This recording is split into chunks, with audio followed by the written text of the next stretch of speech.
স্বাগতম তোমাদের প্রিয় চ্যানেল অধ্যয়ন শুরু করার আগে বইটি খুলে রাখুন আর আমার সাথে পড়তে থাকুন। আমাদের এই ছোট্ট চ্যানেলটি সাবস্ক্রাইব করতে ভুলবেন না। চলুন শুরু করি। Maulana Muhammad Ali Jauhar, 1878 to 1931, he was a journalist, activist, founder member of the Muslim League and a key leader of the Khilafat movement. In 1923, he was also elected as the president of the Indian National Congress for a few months. A product of the Aligarh Muslim University, he went on to study modern history at Oxford. After his return to India, he took to writing in major British and Indian newspapers, and subsequently launched his own journals The Comrade, an English weekly, launched from Calcutta in 1911, shifted to Delhi, the newly announced capital, in 1912, and Hamdard, an Urdu daily, Delhi, 1912.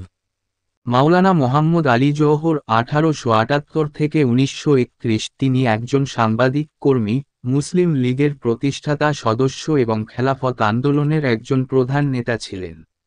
1923 সালে তিনি কয়েক মাসের জন্য ভারতীয় জাতীয় কংগ্রেসের সভাপতি হিসেবেও নির্বাচিত হন।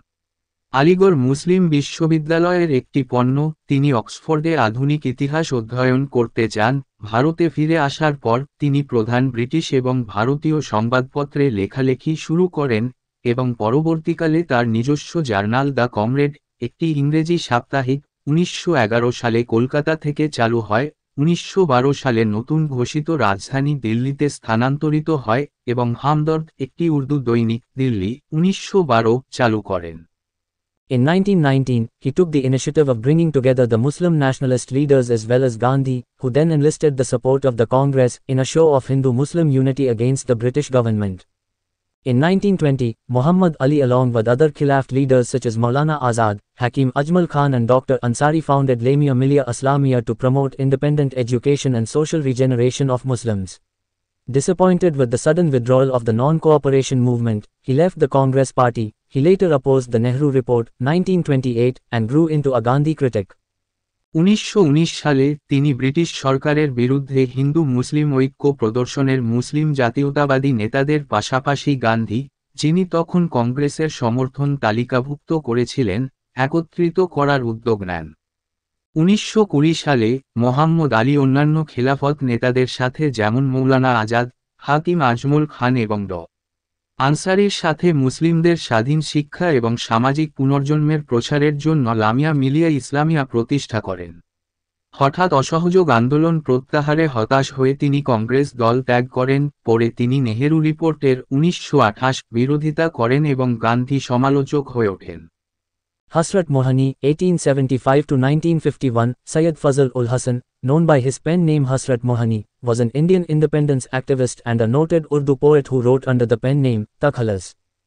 He was one of the founders of Communist Party of India, is credited with the coining of the term Inqilab Zindabad, 1921, and was also the first person to demand complete independence, Pauna Swaraj, for India in 1921 at the Ahmedabad Congress session, despite opposition by Gandhi. In 1921, he simultaneously presided over the Ahmedabad session of the Muslim League and demanded complete independence, Azadi-e-Kamil. Hasrat Mohani 1875 থেকে 1951, সৈয়দ ফজল উল হাসান, যিনি তার কলম নাম হাসরাত মোহানি দ্বারা পরিচিত, ছিলেন একজন ভারতীয় স্বাধীনতা কর্মী এবং একজন প্রখ্যাত উর্দু কবি যিনি আখাল্লুস নামে লিখতেন।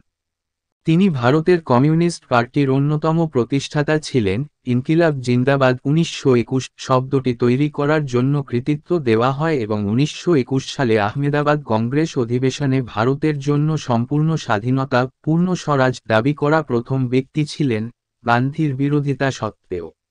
1921 সালে তিনি একই সাথে মুসলিম লীগের আহমেদাবাদ অধিবেশনে সভাপতিত্ব করেন এবং সম্পূর্ণ স্বাধীনতা, আজাদি-ই-কামিল দাবি করেন। Non-cooperation movement, 1920 to 22. Gandhi's efforts within Congress to adopt the program of non-cooperation. The task of building consensus within the Congress for adopting non-cooperation program was not easy. According to some historians, Gandhi made an ardent effort to convince Tilak about the need for a Hindu-Muslim alliance over Khilafat issue. But Tilak was not in favor of any Hindu-Muslim alliance over a religious question. He argued that the basis of alliance between the two communities should be a secular one such as the Lucknow Pact. Lala Lajpat Rai and C.R. Das also strongly opposed Gandhi's proposal of boycotting council elections. In fact, almost the entire old guard of the Congress opposed Gandhi's proposal of non-cooperation. অসহযোগ আন্দোলন 1920-22 অসহযোগ কর্মসূচি গ্রহণের জন্য কংগ্রেসের মধ্যে গান্ধীর প্রচেষ্টা অসহযোগ কর্মসূচি গ্রহণের জন্য কংগ্রেসের মধ্যে ঐকমত্য গড়ে তোলার কাজটি সহজ ছিল না। কিছু ঐতিহাসিকদের মতে গান্ধী খিলাফত ইস্যুতে হিন্দু মুসলিম জোটের প্রয়োজনীয়তা সম্পর্কে তিলককে বোঝানোর জন্য প্রবল প্রচেষ্টা করেছিলেন। কিন্তু তিলক ধর্মীয় প্রশ্নে কোনো হিন্দু মুসলিম জোটের পক্ষে ছিলেন না। তিনি যুক্তি দিয়েছিলেন যে দুটি সম্প্রদায়ের মধ্যে জোটের ভিত্তি হওয়া উচিত লখনউ চুক্তির মতো ধর্মনিরপেক্ষ। লালা লাজপত রায় এবং সিআর দাসও গান্ধীর কাউন্সিল নির্বাচন বর্জনের প্রস্তাবের তীব্র বিরোধিতা করেছিলেন। প্রকৃতপক্ষে কংগ্রেসের প্রায় পুরনো গার্ড গান্ধীর অসহযোগের প্রস্তাবের বিরোধিতা করেছিল। As a next step, the program Gram of non-cooperation was placed before the Provincial Congress Committees (PCC).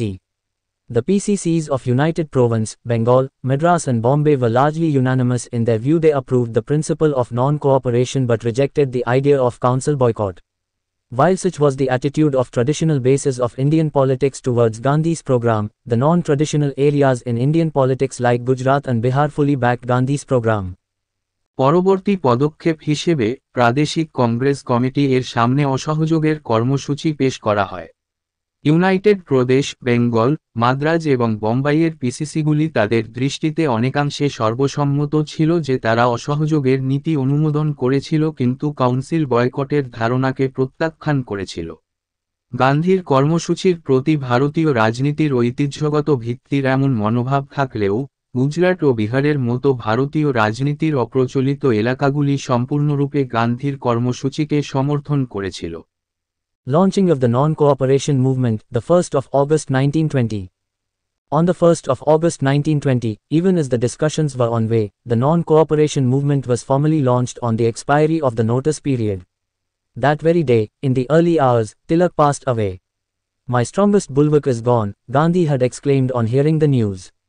The launching of the movement got merged with the mourning. People kept fast, offered prayers, observed strikes and took out processions.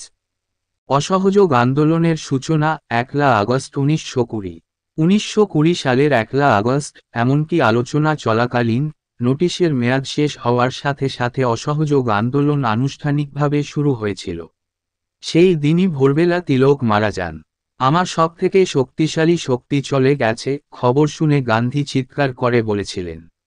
আন্দোলনের সূচনা শোকার্ত মানুষের সাথে মিশে যায়, রোজা রাখে, নামাজ পড়ে, হরতাল পালন করে এবং মিছিল করেছে। September 1920, Calcutta, Special Congress Session, President Lala Lajpat Rai.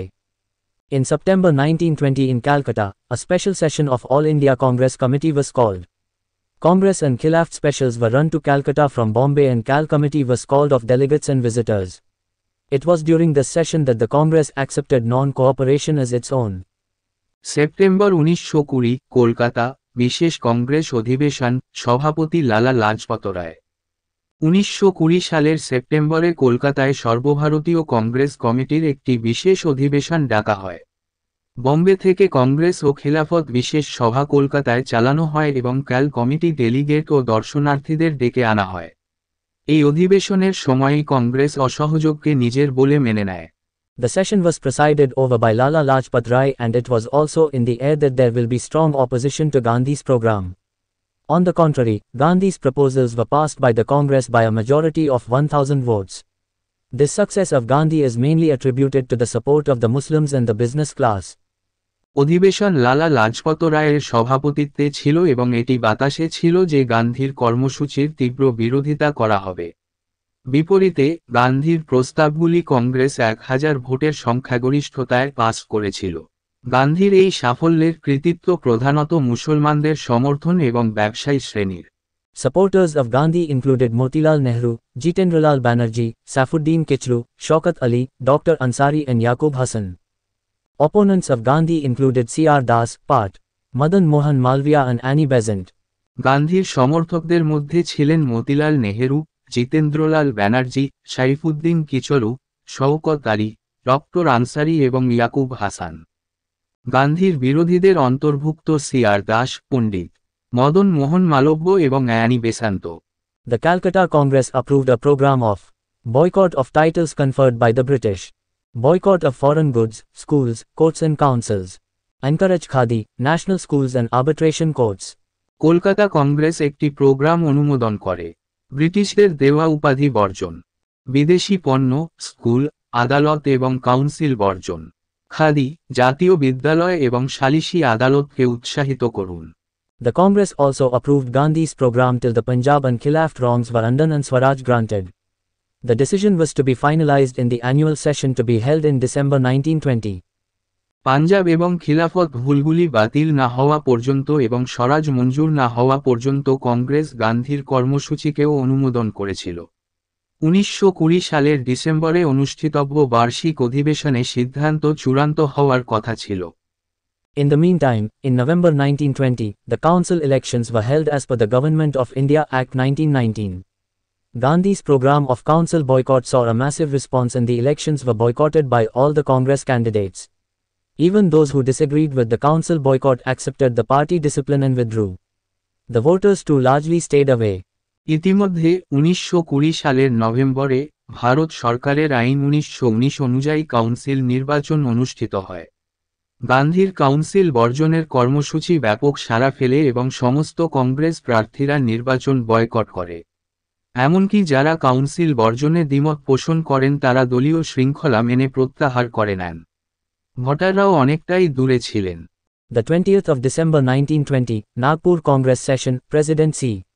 Vijayaraghavacharya. On the 20th of December 1920, when the Congress session began at Nagpur, there was change in the air. The opposition had melted away. The elections were over and so the boycott of councils had become a non-issue. Most surprising was the transition of C.R. Das from a critic of Gandhi to his ardent supporter, and he himself moved the main resolution on non-cooperation.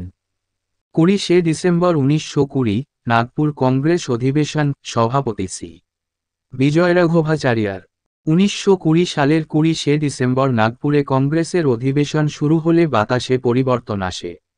বিরোধী দল বলে গিয়েছিল নির্বাচন শেষ হয়েছে এবং তাই council বর্জন একটি ইস্যুতে পরিণত হয়েছিল। সবচেয়ে আশ্চর্যজনক ছিল সি.আর. দাস গান্ধীর সমালোচক থেকে তার প্রবল সমর্থক হয়ে ওঠা এবং তিনি নিজেই অসহযোগিতার মূল প্রস্তাব উত্থাপন করেন। Following were the main achievements of the Nagpur Congress. The Congress endorsed the non-violent non-cooperation resolution with the triple purpose of non-cooperation as a satisfactory solution to the Khilafat question, redressal of the Punjab wrongs and attainment of Swaraj. Nagpur কংগ্রেসের প্রধান অর্জনগুলি নিম্নরূপ: কংগ্রেস খিলাফত প্রশ্নের সন্তোষজনক সমাধান, পাঞ্জাবের ভুলের প্রতিকার এবং স্বরাজ অর্জন হিসাবে অসহযোগের ত্রিমুখী উদ্দেশ্য সহ অহিংস অসহযোগ প্রস্তাবকে সমর্থন করে।